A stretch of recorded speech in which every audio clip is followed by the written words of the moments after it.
kowe ojo lali marang aku iki yo kan mas nalikane nantian susah sapa sing ngancani.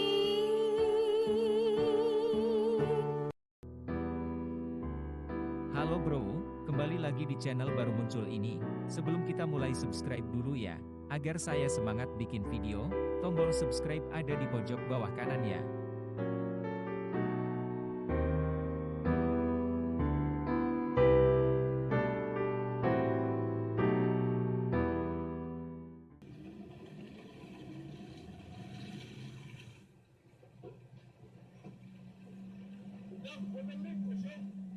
Kleine moeite. Alles voor de inlichting, jullie is weer hoor.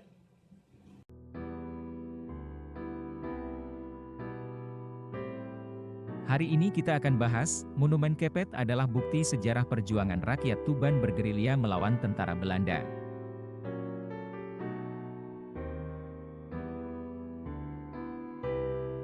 Sejarah kemerdekaan negara Indonesia tak lepas dari kegigihan rakyat berjuang melawan penjajahan Belanda selama kurang lebih 350 tahun. Berbagai bentuk perjuangan dan perlawanan rakyat Indonesia dalam merebut kemerdekaan terjadi di seluruh penjuru Nusantara.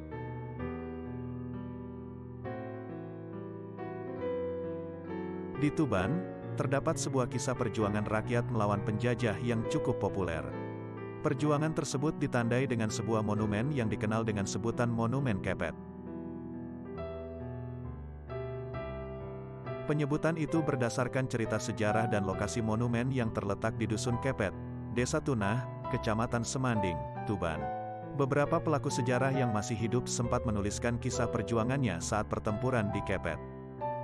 Termasuk cerita yang dituturkan oleh Serma Mustajab dalam catatan kisah gerakan pasukan TNI Combat Intelligence Security Section TROP dalam penyergapan dan pembunuhan pasukan Kenil di Kepet. Dari berbagai cerita yang dituturkan dan digali dari para pejuang yang menjadi pelaku sejarah, peristiwa pertempuran di Kepet itu dipimpin oleh Serma Mustajab yang dibantu warga setempat. Tuban merupakan salah satu wilayah yang dikuasai pasukan Belanda saat agresi Belanda II. Pada tanggal 18 Desember tahun 1948 malam, sejumlah kapal perang yang mengangkut pasukan Koninklijk Nederlands Indisch Leger KNIL atau Kenil berlabuh di pantai Klondong Gede, Kecamatan Tambak Boyo, Kabupaten Tuban. Keesokan harinya, pasukan KNIL atau Tentara Hindia Belanda bergerak melakukan berbagai serangan ke sejumlah wilayah di Kabupaten Tuban.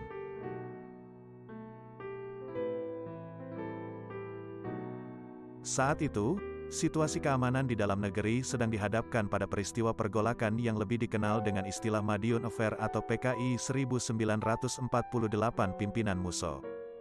Induk Kesatuan Brigade TNI juga sedang melakukan konsolidasi penataan personel dan konsentrasi penempatan kesatuan sesuai kondisi serta situasi daerah masing-masing. Sehingga, tak ada pasukan TNI yang disiagakan di Tuban untuk menanggulangi potensi bahaya yang muncul. Meski masih ada personel TNI di Tuban saat itu, tetapi jumlahnya sangat minim dan perlengkapan senjata yang dimiliki juga terbatas.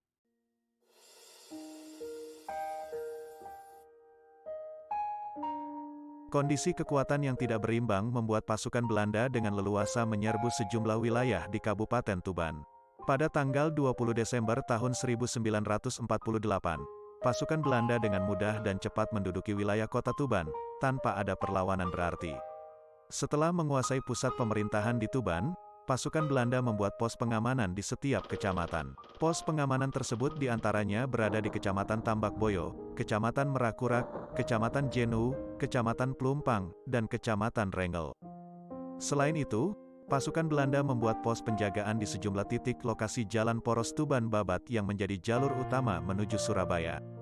Di antaranya pos penjagaan di Jembatan Kaliklero, Dusun Kepet Desa Tunah, dan pos penjagaan di tepi hutan penjalin Desa Gesing, Kecamatan Semanding, Tuban. Pos penjagaan tersebut difungsikan tentara Belanda untuk mengamankan Jalan Poros Tuban Babat, jaringan telepon, jalur kereta api, serta pengamanan wilayah yang ada di sekitarnya. Sementara itu, Komandan Brigade I Ronggolawe, Letkol Sudirman yang berkedudukan di Temayang, Bojonegoro, memerintahkan Komandan Seksi M. Sutadi melakukan pengintaian dan mengumpulkan informasi kekuatan dan pergerakan pasukan tentara Belanda. Serma Mustajab, anggota staf 1 Gedelegerde Komando Distrik Militer Tuban pun ikut membantu melakukan tugas intelijen tersebut sekaligus melakukan perlawanan kecil di wilayah pendudukan Belanda di Tuban. Berbagai upaya dilancarkan Serma Mustajab bersama pasukannya untuk melawan pasukan Belanda, mulai dari infiltrasi, sabotase, merusak jaringan telepon, rel kereta api, perusakan jembatan, penculikan, dan pengadangan. Puncaknya, pada tanggal 20 April tahun 1949 pagi, pasukan yang dipimpin Serma Mustajab dibantu masyarakat sekitar berhasil menyerang pasukan Belanda di pos penjagaan jembatan Kaliklero, Dusun Kepet, Desa Tunah. Dalam penyerangan itu, 5 tentara Belanda dan seorang pembantu wanita tewas. Para pejuang saat itu menggunakan senjata caluk dan sabit. Mereka sebelumnya menyamar sebagai kuli bangunan di pos penjagaan. Setelah penyerangan itu, para pejuang merampas sejumlah senapan, pistol, dan beberapa peralatan milik Belanda di pos tersebut. Dalam peristiwa penyergapan dan pembunuhan tersebut, seluruh pejuang berhasil selamat dari kejaran pasukan Belanda yang sedang patroli.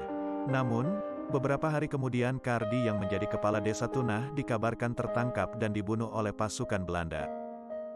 Untuk mengenang pertempuran itu, sebuah monumen yang dikenal dengan Monumen Kepet didirikan. Monumen yang dibangun di bekas lokasi pos penjagaan jembatan Kaliklero, di tepi jalan raya transnasional Tuban Babat, Desa Tunah, Kecamatan Semanding, Tuban. Di tembok monumen tersebut juga tertulis nama-nama para pejuang yang melakukan penyerangan pos penjagaan masa itu. Bagian atas monumen terdapat 2 patung. Salah satu patung terlihat berdiri di belakang patung lain yang sedang duduk. Patung yang berdiri itu memegang caluk dan merangkul pundak patung yang duduk. Patung tersebut merupakan gambaran aksi warga bersama TNI saat penyerangan pos jembatan Kaliklero. Terima kasih telah menonton video ini. Dapatkan update video baru dengan subscribe channel YouTube ini dan bunyikan loncengnya untuk pemberitahuan update terbaru.